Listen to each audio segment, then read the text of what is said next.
안녕하세요. AI 아나운서 노경현입니다. 이번 시간부터는 국가별 화장품 시장 특성과 인허가에 대해 소개해드릴 예정입니다. 첫 번째 국가는 우리나라 화장품 수출 순위 1위이자 세계 화장품 시장 규모 2위의 중국입니다. 코로나 여파와 여러 가지 경제, 정치적 상황으로 중국에서 우리나라 화장품 업체들이 많은 어려움을 겪고 있지만 여전히 중국 시장은 우리에게 결코 그냥 지나칠 수 없는 큰 시장입니다. 그래서 이번 시간에는 이러한 중국 화장품 시장의 규모와 소비자 구매 트렌드를 알아보고 주요 화장품 규제 및 기관, 화장품 인허가 절차의 전체적인 프로세스에 대해 말씀드리겠습니다.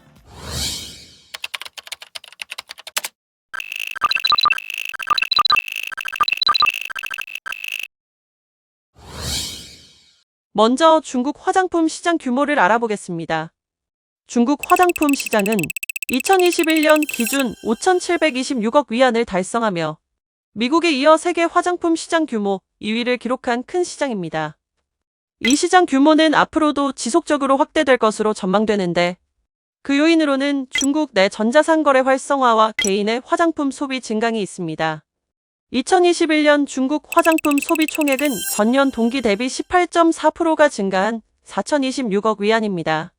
여기서 주목해야 할 점으로는 2021년 기준 중국의 1인당 평균 화장품 소비액이 62달러로 일본의 306달러, 미국 279달러, 한국 270달러 대비 낮은 수준이라는 것인데 이 점으로 미루어 볼 때 소비액 상승에 대한 잠재력이 아직도 충분한 시장으로서 수출 계획을 고려하실 때 중국은 여전히 주목할 만한 국가라고 말씀드릴 수 있겠습니다.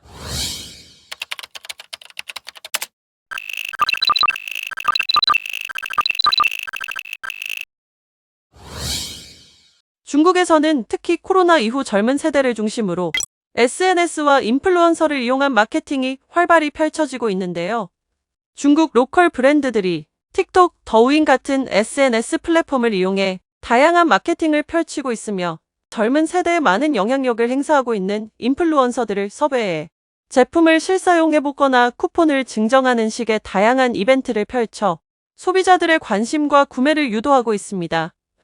이러한 마케팅 트렌드를 활용해보는 것이 중국 시장 진출에 도움이 될 것으로 생각됩니다.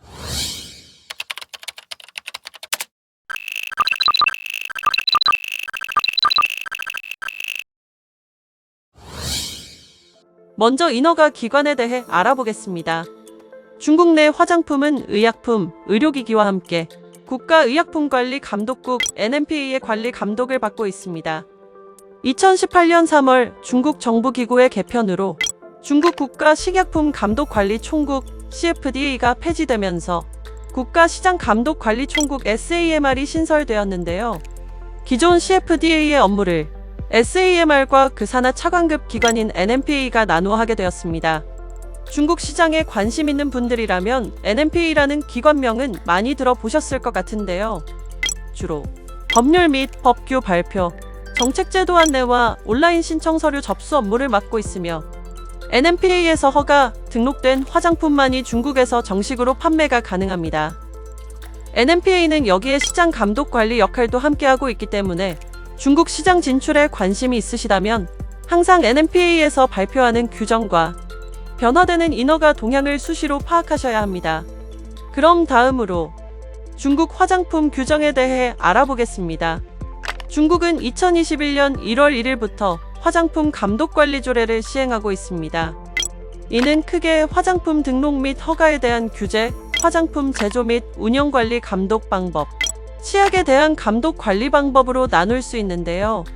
각각의 규정별로 세부 규칙이 나뉘어져 있으며 특히 화장품 인허가와 관련해서는 화장품 원료의 신고 및 허가 규정, 화장품의 등록 및 허가 규정, 제품 라벨, 제품 효능 클레임, 어린이 화장품에 관한 규정 등으로 세세하게 나뉘어져 있습니다.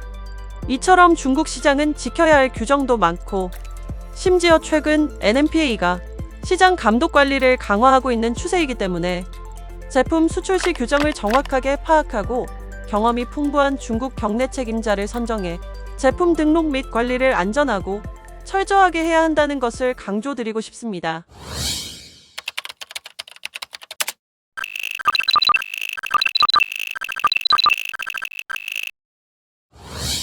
이제 인허가 절차에 대해 설명드리겠습니다. 화장품을 중국 시장에 판매하기 위해서는 먼저 당국인 NMPA를 통해 인허가 절차를 진행해야 하는데요. 제품 인허가는 크게 원료 단계, 제품 단계, 판매 단계로 나눌 수 있습니다. 이번 시간에는 이중 화장품 원료 단계에 대해서 말씀드리겠습니다. 먼저 중국 화장품 원료 규제는 포지티브 리스트 제도로 운영되고 있는데요. 따라서 화장품에 사용할 수 있는 원료 목록이 정해져 있고 중국에선 이를 기사용 원료 목록이라고 칭하고 있습니다. 참고로 기사용 원료 목록에 없는 원료를 사용할 시에는 신원료 등록 과정을 거쳐야 하는데 이 과정이 굉장히 복잡하고 어렵습니다. 이에 따라 일반적으로 중국 화장품 인허가 준비 시 가장 먼저 살펴봐야 할 사항 중 하나가 바로 등록하려는 제품 속 원료가 기사용 원료 목록에 등재된 것인지 확인하는 것입니다. 그 후에는 화장품 인허가를 위해서 제품에 처방된 모든 원료에 대한 원료 안전성 정보를 작성하고 제출해야 하는데요. 이 단계가 선행된 후에 제품에 대한 등록 및 허가 절차가 이어진다고 할 수 있겠습니다. 여기서 원료 안전성 정보 제출 방법에는 크게 두 가지를 들 수 있습니다. 하나는 애닉스 14 서류 작성을 통한 제출로 중국 화장품 허가 등록 자료관리 규정 별표 14에 나와 있는 서류 양식에 따라 원료 안전성 정보를 작성하여 제출하는 방법입니다. 그리고 또 다른 하나는 ECI 코드, 즉 원료 코드를 이용하는 방법인데요. 기존의 서류에 작성되는 정보를 취합한 후 15자리 숫자로 구성된 코드로 정보를 제출하는 방식입니다. 사실 이 원료 안전성 정보 제출 단계에서 많은 업계 담당자들이 어려움을 호소하고 있는데요. 그렇기 때문에 이 부분에 대해 더 자세히 살펴보도록 하겠습니다.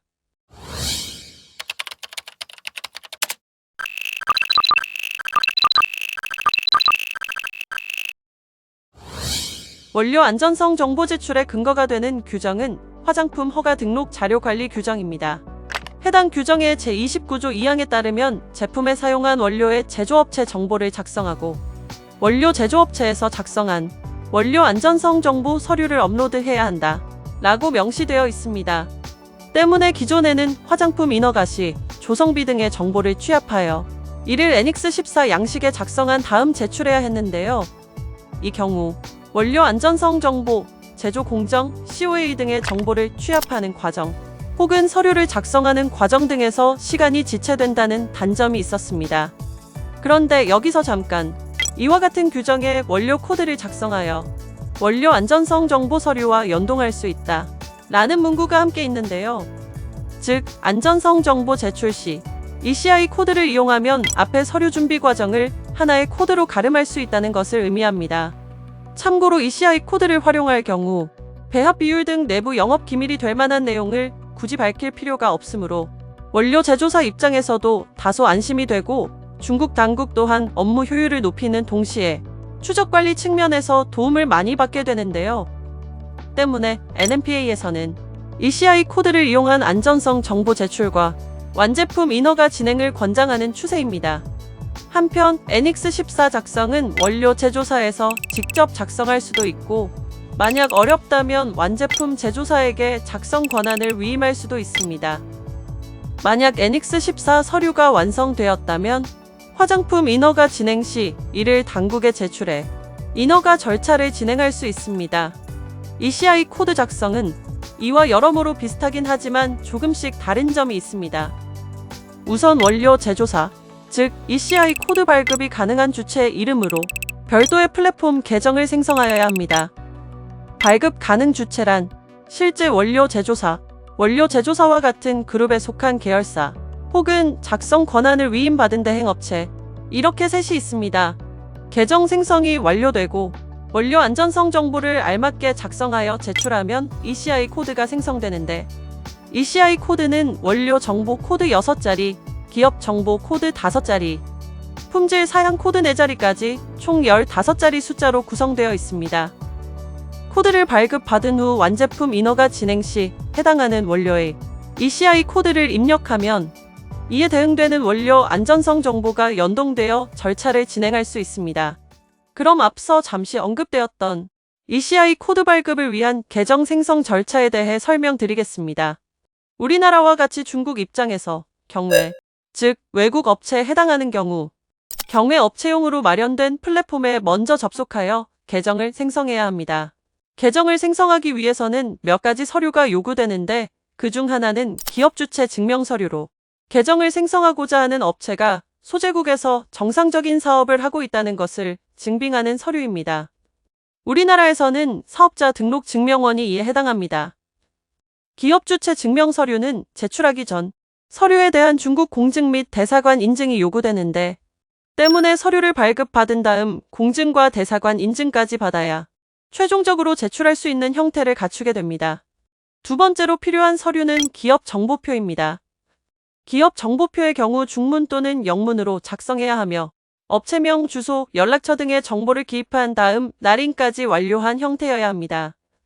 이때 만약 ECI 코드 작성 권한을 타 업체에 위임했을 경우에는 추가로 권한 위임 내용과 양사 간의 날인이 완료된 수건서를 작성한 다음 제출해야 합니다.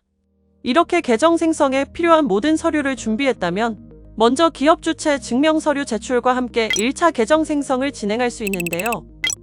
이후 당국의 승인이 완료되고 난 후 기업 정보표와 관련 정보를 차례로 입력하면 원료 안전성 정보 제출을 할 수 있는 권한이 주어지면서 원료 안전성 정보 제출 작업을 시작할 수 있게 됩니다. 원료 안전성 정보는 지금 보시는 것처럼 크게 6가지 카테고리로 구성됩니다. 기본 정보 및 제조 공정 개요, 품질 관리 요구사항 및 특성 지표, 위험물질 제한사항, 국제권익기구의 평가 결론, 타 산업군에서의 요구사항, 그리고 기타 설명이 필요한 사항까지이며 서류 양식인 애닉스 14나 ECI 코드 등록 플랫폼 모두 이들 정보를 순차적으로 작성 혹은 입력하도록 되어 있습니다. 이들 각각에 대한 정보는 핵심적인 내용 위주로 작성하되 가능한 만큼 상세히 작성하는 것이 권장되며 원료의 특성마다 필수적으로 작성해야 할 정보가 규정에 명시되어 있으니 이 점 참조하여 원료 안전성 정보를 작성하면 되겠습니다. 지금까지 화장품 인허가를 위한 기사용 원료와 그 안전성 정보 제출에 대한 내용을 살펴보았는데요. 조금 전 기사용 원료 목록에 등재되어 있지 않은 원료들은 신원료 등록 과정을 거쳐야 한다고 말씀드린 바 있습니다. 그렇다면 이 부분은 어떻게 진행해야 할까요? 우선 이들은 신원료, 즉 중국에서 최초로 화장품에 사용되는 천연 또는 인공 원료로 정의됩니다.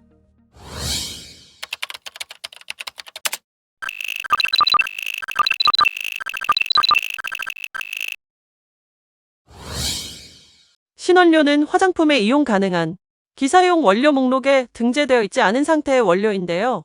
때문에 신원료에 대한 인허가 절차를 먼저 진행하고 나서야 화장품에 이용이 가능합니다.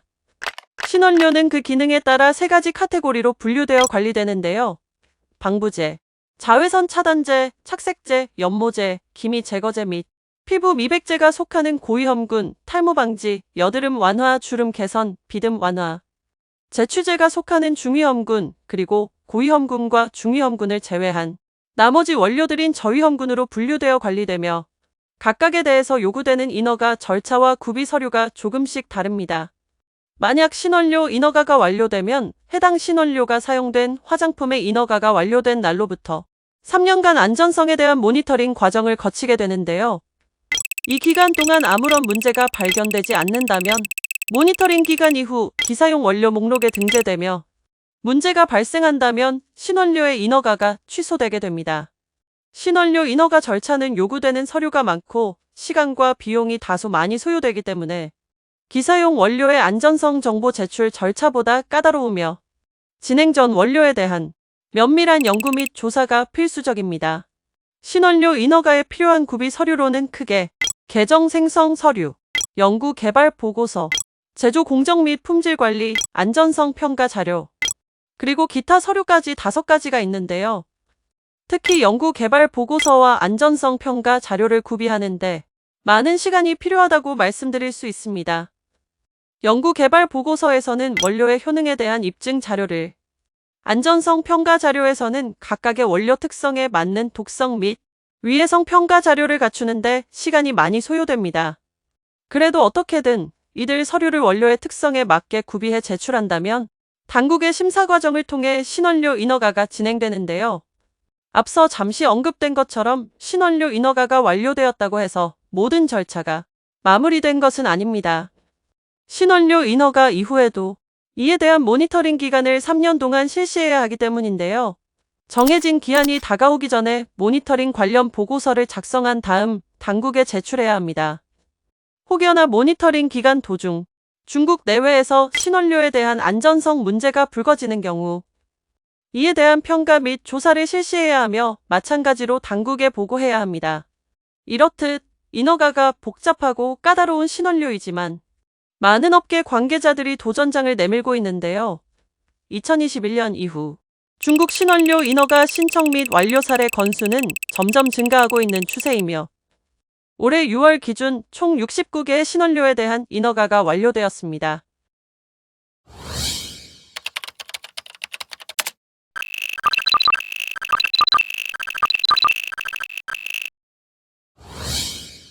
그럼 이제 이번 시간에 다룬 내용을 정리해 보도록 하겠습니다. 우선 중국 화장품 시장은 세계 2위 규모로 자리매김한 거대한 시장이며 많은 제품을 판매할 수 있는 좋은 시장입니다. 또한 최근에는 젊은 세대를 중심으로 SNS, 인플루언서를 이용한 마케팅이 활발히 벌어지고 있습니다. 이런 화장품에 대한 규제를 총괄하는 기구는 NMPA이며 날이 갈수록 복잡해지며 까다로워지고 있는 중국 화장품 규정에 올바르게 대응하는 것은 성공적인 중국 시장 진출을 위한 필수 조건이 되었습니다.